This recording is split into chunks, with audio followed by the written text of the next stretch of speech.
জয়রাম। শ্রদ্ধেয় শ্যামদার বিশেষ অনুরোধে এবং পীড়াপিড়িতে শ্রীযুক্ত প্রভাত চক্রবর্তী মহাশয় শ্রীধাম আশ্রমে আসিলেন খুব সম্ভবত 1932 সালের কুজাগরী পূর্ণিমা তিথিতে। তাহার ইচ্ছা পূজার ছুটির বাকি কয়দিন আশ্রমে কাটাইয়া যাইবেন। তখন শ্রী শ্রী কৈবল্যধাম আশ্রমের মহন্ত মহারাজ ছিলেন শ্রীমৎ হরিপদ বন্দ্যোপাধ্যায় মহোদয়। মহারাজ হরিদাস ছিলেন স্বল্পভাষী শান্ত প্রকৃতির মানুষ। আপন ধ্যান ধারণা জপ তপ ইত্যাদি লইয়া তাহার দিনগুলি কাটিয়া যাইত। শ্রীধাম আশ্রমের সর্বময় কর্তা হইয়াও আশ্রম পরিচালনা বিষয়ে তিনি ছিলেন অতিমাত্রায় উদাসীন। জানা যায় শান্তিপ্রিয় উদাসীন হরিদার বিষয় শ্রী শ্রী ঠাকুরের অজানা ছিল না। তাই আশ্রম পরিচালনার সকল কার্যভার শ্যামদার উপর ন্যস্ত করিয়াছিলেন শ্রী শ্রী ঠাকুর মহাশয় স্বয়ং। পাহাড়তলিতে কৈবল্যধাম আশ্রম প্রতিষ্ঠার বহু পূর্বেই শ্যামদা এবং প্রভাতবাবুর পরিচয় ঘটিয়াছিল। দুইজনের পরিচয় ঘটাইয়াছিলেন স্বয়ং ঠাকুর, সে অন্য কাহিনী। বয়সের পার্থক্য থাকা সত্ত্বেও দুইজনের পরিচয় কালক্রমে হৃদ্যতাপূর্ণ গাঢ় বন্ধুত্বে পরিণত হইয়াছিল। শ্রীধামে প্রভাতবাবুর প্রথম আগমনে শ্যামদা খুবই আনন্দ লাভ করিলেন। তাহার আশ্রমবাসের সুখ সুবিধার প্রতি শ্যামদার বিশেষ নজর ছিল।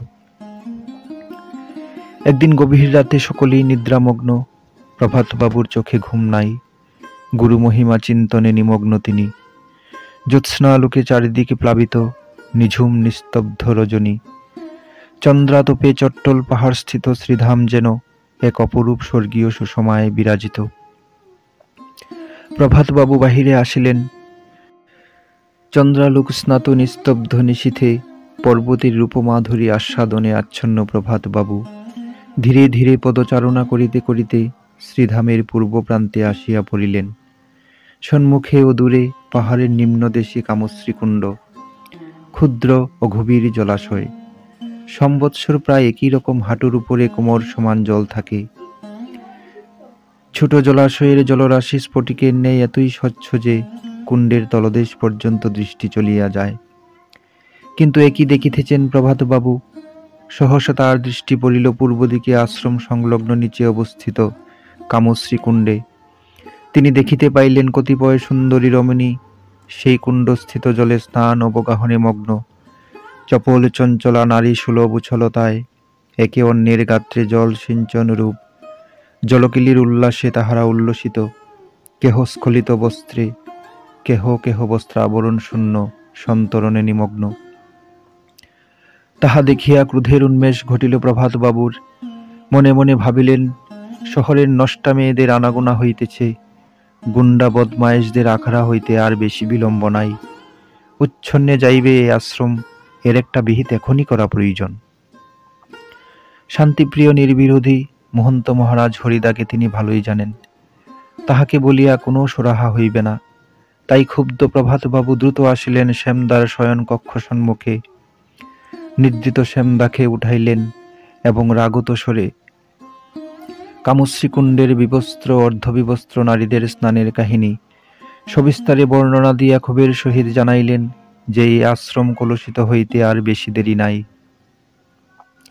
প্রভাতবাবুর কণ্ঠে সকল বিবরণ শুনিয়া সদ্য নিদ্রোত্থিত শ্যামদা বিস্ফারিত নয়নে উৎফুল্ল চিত্তে বলিলেন, তুই দেখেছিস প্রভাত, মহা মহা ভাগ্যবান তুই, ধন্য হলি প্রভাত, সার্থক হল তোর গুরু ভক্তি।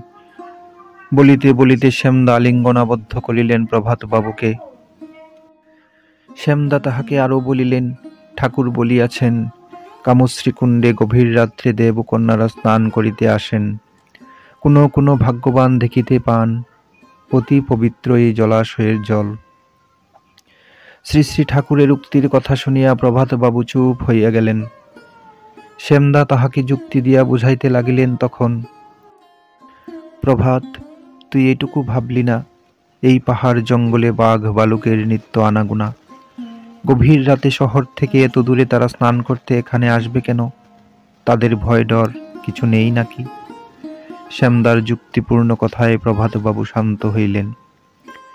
জানা যায় ইহার পরে এই সময়ে কৈবল্য ধামেই থাকিয়া প্রভাত বাবু তাহার শ্রী শ্রী কৈবল্য ধাম মাহাত্ম্যম রচনাটি সুসম্পন্ন করেন। জয় রাম, জয় গোবিন্দ।